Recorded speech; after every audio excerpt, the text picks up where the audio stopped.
بہت متبرک ماہ مبارک ہے جس کی فضیلتیں بہت آئی ہیں حدیثوں قرآنوں میں، مگر آج ہم اس سے غافل ہیں۔ جیسا کہ میں نے کہا کہ ہم صرف روایتی مسلمان رہ چکے ہیں۔ ہم نے اسلام کا جو معیار بنا کے رکھا ہے اپنے ذہن میں وہ صرف یہ ہے کہ عید آئی، فاتحہ خوانی کرا لیا، گوشت پکا لیا اور جو ہے مسجد میں جمعہ کی نماز پڑھنے چلے گئے، یہی اسلام ہے۔ یا جلسہ منا لیا، جلوس کر لیا، محفل میلاد سجا لی، افطاری کرا لی۔ ان تمام اعمال کو ہم اہم سمجھتے ہیں جن کی اسلام میں صرف اتنی اہمیت ہے کہ آپ کریں گے تو فائدہ ملے گا، یعنی ثواب ملے گا، نہیں کریں گے تو نقصان نہیں ہوگا۔ مگر ہم ان تمام عمل سے ناواقف ہیں یا ہم گریز کرتے ہیں، اسے اگنور کرتے ہیں جن کے نہ کرنے سے گناہ ہوتا ہے۔ جیسا کہ آپ کو معلوم ہے کہ نماز ہم پر فرض کی گئی ہے اور جمعہ سے بڑھ کر نماز 5 وقتہ نماز۔ فرضیت جو ہے وہ 5 وقت نماز کی زیادہ ہے، اس کے مطابق مطلب جمعہ کے حساب سے۔ اسی طرح ہم روزے اور مہینوں میں رکھتے ہیں، اس کی وہ فضیلت نہیں ہے، وہ صرف نوافل ہیں۔ مگر ماہ رمضان کے جو روزے ہیں وہ فرض کیے گئے ہیں، اور فرض ایک ایسی عبادت ہے جسے ہم اور آپ اگر نہیں کرتے ہیں تو گناہ کے مرتکب ہیں اور اس سے سوالات کیے جائیں گے۔ ہم اور آپ اس سے بھاگ نہیں سکتے ہیں، اور اگر یہ عبادت انجام دیتے ہیں تو ہم یہ نہیں کہہ سکتے ہیں کہ ہم متقی ہیں، کیونکہ یہ فرض ہے۔ جیسے ماں باپ والدین کی خدمت بچوں کے اوپر فرض ہے، اگر وہ بچے ماں باپ کی خدمت کر رہے ہیں تو یہ احسان نہیں جتا سکتے کہ ہم نے اپنے ماں باپ کی خدمت کی ہے، اس لیے کہ ان کے لیے ان کے ماں باپ کی خدمت فرض کی گئی ہے۔ اسی طرح جو فرض اسلام میں ہیں، جو فرائض ہمارے ذمے ہیں، اگر ہم ان کو نہیں کرتے ہیں تو ہم گنہگار ہوتے ہیں، اور کرتے ہیں تو احسان بھی نہیں کرتے ہیں، کیونکہ ہم کو جو زندگی ملی ہے اسی لیے ملی ہے۔ زندگی کا مطلب یہ نہیں ہے کہ ہم تمام روایتوں کو صرف جو ہے اسلام ہونے کا حصہ بنا لیں۔ میں آپ کو ایک حقیقت بتاؤں، سرزمین ہندوستان میں اسلام آیا، کب آیا؟ خواجہ غریب نواز رضی اللہ تعالیٰ عنہ تشریف لائے، لوگوں نے ان کے کردار و عمل کو دیکھا اور اسلام کو ایکسپٹ کیا، قبول کیا۔ دیکھا کیا کہ اسلام میں بھید بھاؤ نہیں ہے، اسلام میں امیری غریبی نہیں ہے، اسلام میں چھوا چھوت نہیں ہے، اسلام میں کاسٹزم نہیں ہے، ذاتی گت بھاونائیں نہیں ہیں۔ لوگوں نے اسلام قبول کر لیا، اور کون لوگ قبول کی اسلام؟ چھوٹے طبقے سے آنے والے لوگ، یعنی غریب لوگ۔ اس حساب سے اسلام چلتا رہا، لوگ جو دیکھتے رہے مانتے رہے۔ لوگوں نے اسلام کو پڑھا نہیں، اسلام کو سمجھا نہیں، اسلام قبول اس لیے کیا کہ ان کو فوری طور پہ صرف اسلام دکھا کہ ایک مسلمان ایسا ہوتا ہے تو مجھے اسلام قبول کرنا ہے۔ یہی سب سے بڑی خامی ہوئی، ہم نے اسلام صرف سمجھا دیکھا مگر اسلام پڑھا نہیں سمجھا نہیں۔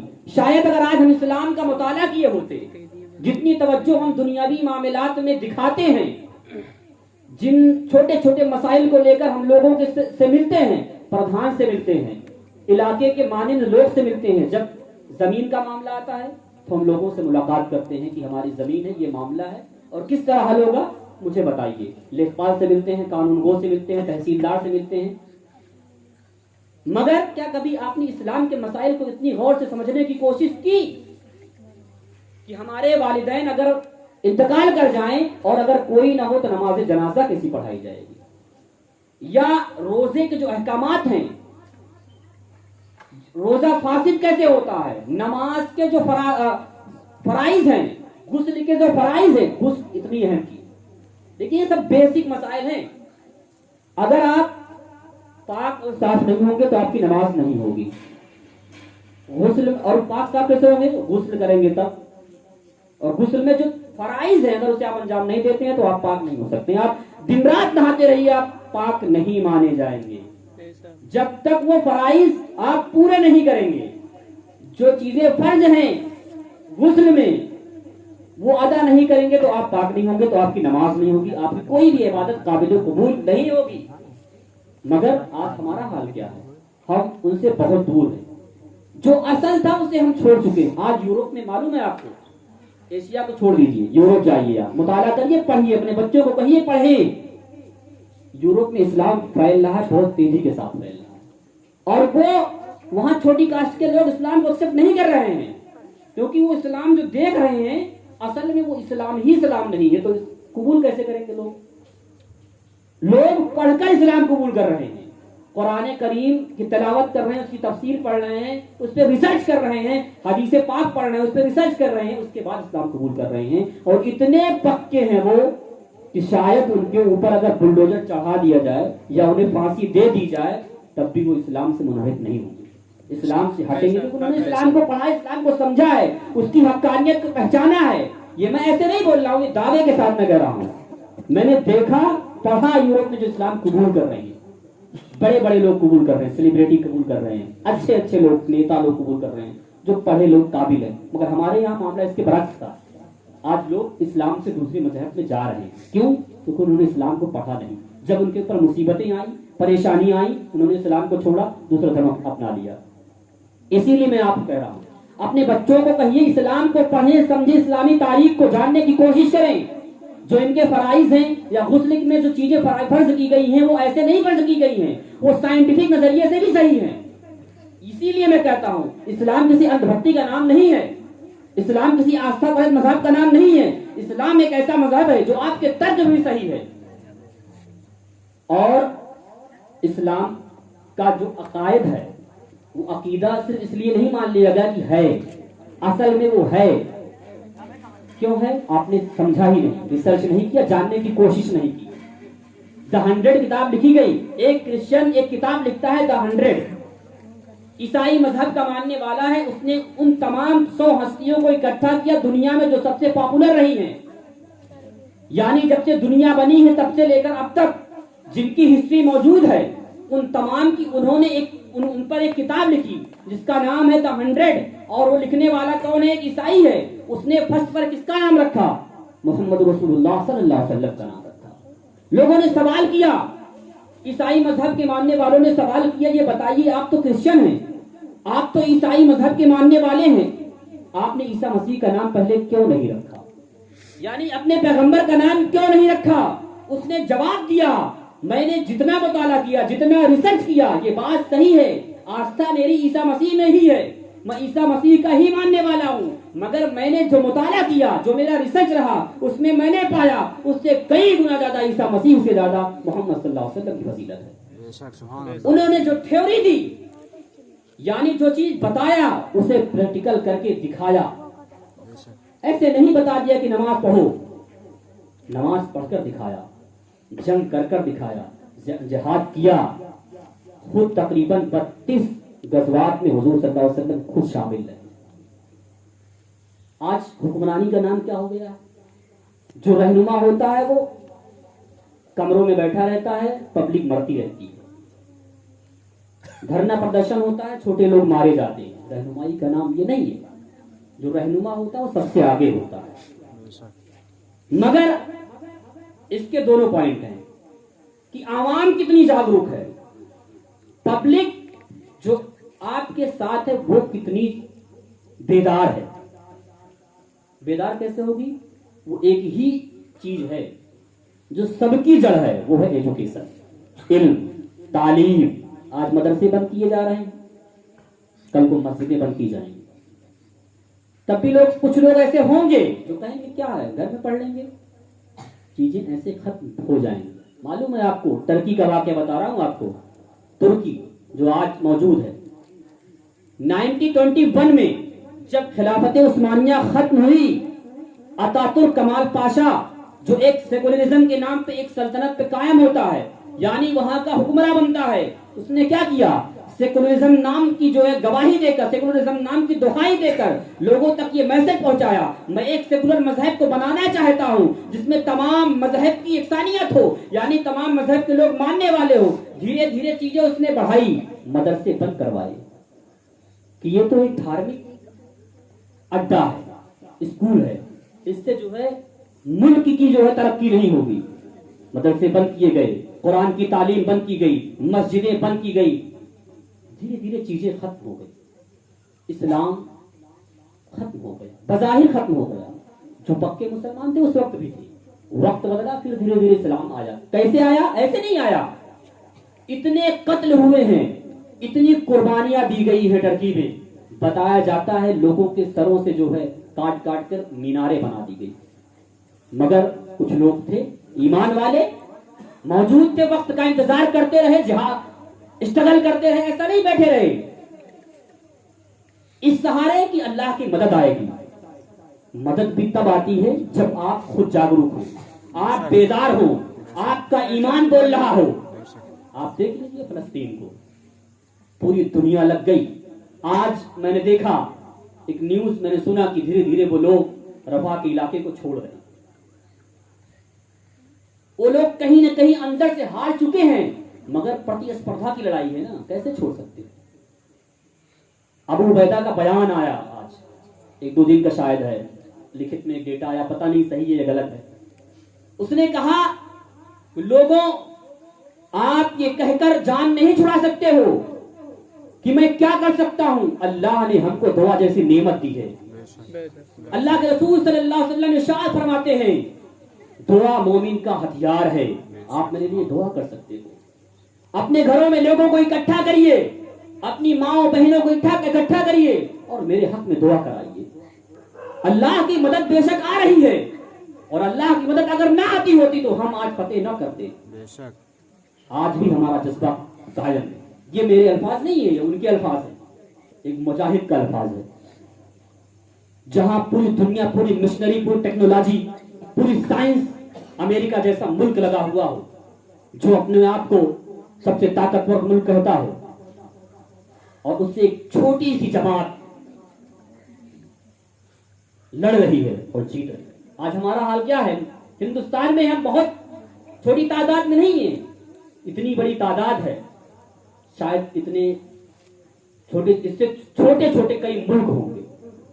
تو ہمیں آپ کو چاہیے ہم روایتی مسلمان نہ بن کر حقیقت میں مسلمان بننے کی کوشش کریں.